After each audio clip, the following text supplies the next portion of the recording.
Hello and welcome back to the audiobook reading of the Middle Length Discourses of the Buddha. Sutra number 2, All the Taints. Thus have I heard. On one occasion the Blessed One was living at Savatthi in Jeta's Grove, Anathapindika's park. There he addressed the monks thus. Monks, Venerable Sir, they replied. The Blessed One said this: Monks, I shall teach you a discourse on the restraint of all the taints. Listen and attend closely to what I shall say. Yes, Venerable Sir, the monks replied. The Blessed One said this. Summary. Monks, I say that the destruction of the taints is for one who knows and sees, not for one who does not know and see. Who knows and sees what? Wise attention and unwise attention. When one attends unwisely, unarisen taints arise, and arisen taints increase.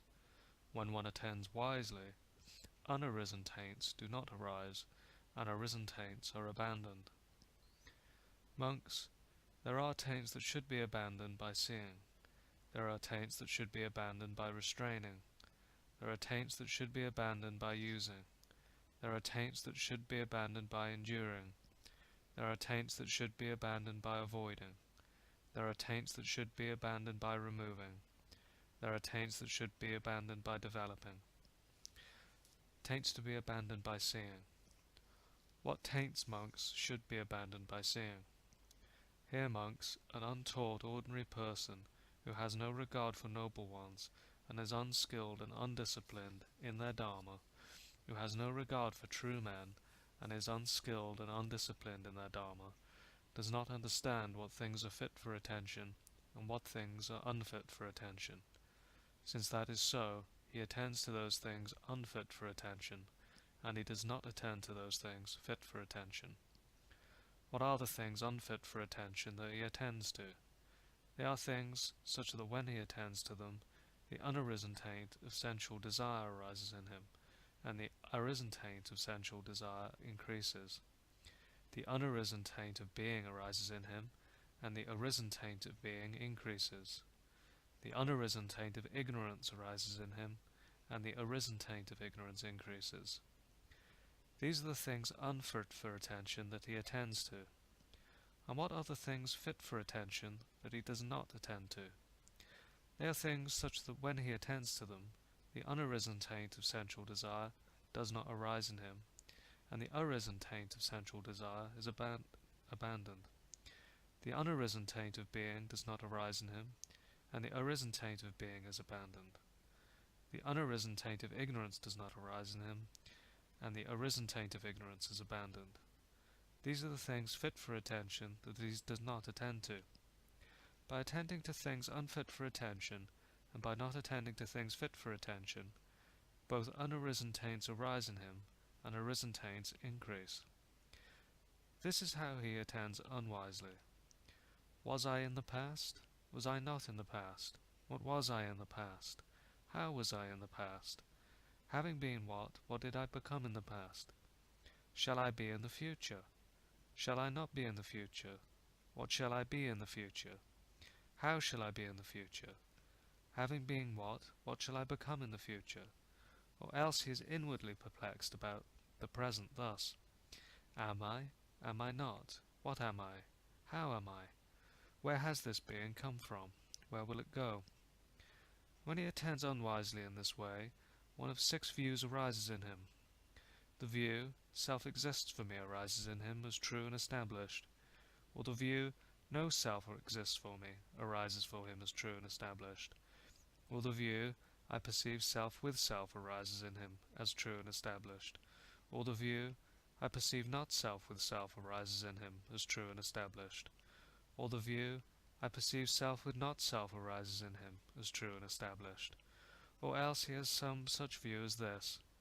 It is this self of mine that speaks and feels and experiences here and there the result of good and bad actions, but this self of mine is permanent, everlasting, eternal, not subject to change, and it will endure as long as eternity.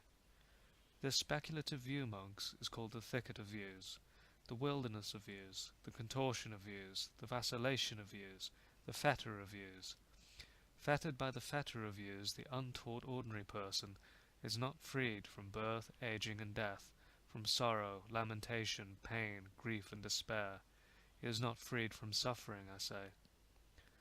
Monks, a well-taught or noble disciple who has regard for noble ones, and is skilled and disciplined in their dharma, who has regard for true men, and is skilled and disciplined in their dharma, understands what things are fit for attention, and what things are unfit for attention. Since that is so, he does not attend to those things unfit for attention, and he attends to those things fit for attention. What are the things unfit for attention that he does not attend to? They are things such that when he attends to them, the unarisen taint of sensual desire arises in him, and the arisen taint of ignorance increases. These are the things unfit for attention that he does not attend to. And what are the things fit for attention that he attends to? They are things such that when he attends to them, the unarisen taint of sensual desire does not arise in him, and the arisen taint of ignorance is abandoned. These are the things fit for attention that he attends to. By not attending to things unfit for attention, and by attending to things fit for attention, unarisen taints do not arise in him, and arisen taints are abandoned. He attends wisely. This is suffering. He attends wisely. This is the origin of suffering. He attends wisely. This is the cessation of suffering. He attends wisely. This is the way leading to the cessation of suffering. When he attends wisely in this way, three fetters are abandoned in him: personality view, doubt, and adherence to rules and observations. These are called the taints that should be abandoned by seeing. Taints to be abandoned by restraining. What taints, monks, should be abandoned by restraining? Here a monk reflecting wisely abides with the eye faculty restrained. While taints, vexation, and fever might arise in one who abides with the eye faculty unrestrained, there are no taints, vexation, or fever in one who abides with the eye faculty restrained. Reflecting wisely, he abides with the ear faculty restrained, with the nose faculty restrained, with the tongue faculty restrained, with the body faculty restrained, with the mind faculty restrained. While taints, vexation, and fever might arise in one who abides with the faculties unrestrained, there are no taints, vexation, or fever in one who abides with the faculties restrained. These are called the taints that should be abandoned by restraining. Taints to be abandoned by using. What taints, monks, should be abandoned by using? Here a monk reflecting wisely uses the robe only for protection from cold, for protection from heat, for protection from contact with gadflies, mosquitoes, wind, the sun, and creeping things, and only for the purpose of concealing the private parts. Reflecting wisely, he uses alms food neither for amusement, nor for intoxication, nor for the sake of physical beauty and attractiveness, but only for the endurance and continuance of this body, for ending discomfort, and for assisting the holy life, considering, thus I shall terminate all feelings, without arising new feelings, and I shall be healthy and blameless, and shall live in comfort. Reflecting wisely, he uses the resting place only for protection from cold, for protection from heat, for protection from contact with gadflies, mosquitoes, wind and sun, creeping things, and only for the purpose of warding off the perils of climate and for enjoying retreat. Reflecting wisely, he uses the medicinal requisites only for protection from arisen afflicting feelings and for the benefit of good health. While taints, vexation, and fever might arise in one who does not use the requisites thus, there are no taints, vexation, or fever in one who uses them thus. These are called the taints that should be abandoned by using. Taints to be abandoned by enduring. What taints, monks, should be abandoned by enduring? Here a monk reflecting wisely bears cold and heat, hunger and thirst, and contact with gadflies, mosquitoes, wind, the sun, and creeping things. He endures ill-spoken, unwelcome words, and arisen bodily feelings that are painful, raking, sharp, piercing, disagreeable, distressing, and menacing to life. While taints, vexation, and fever might arise in one who does not endure such things, there are no taints, vexation, or fever in one who endures them. These are called the taints that should be abandoned by enduring. Taints to be abandoned by avoiding. What taints monks should be abandoned by avoiding? Here a monk reflecting wisely avoids a wild elephant, a wild horse, a wild bull, a wild dog, a snake, a stump, a bramble, patch, a chasm, a cliff, a cesspit, a sewer. Reflecting wisely, he avoids sitting on unsuitable seats, wandering to unsuitable resorts, and associating with bad friends, since if he were to do so, wise companions in the holy life might suspect him of evil conduct, while taints, vexation, and fever might arise in one who does not avoid these things. There are no taints, vexation, and fever in one who avoids them. These are called the taints that should be abandoned by avoiding. Taints to be abandoned by removing. What taints monks should be abandoned by removing?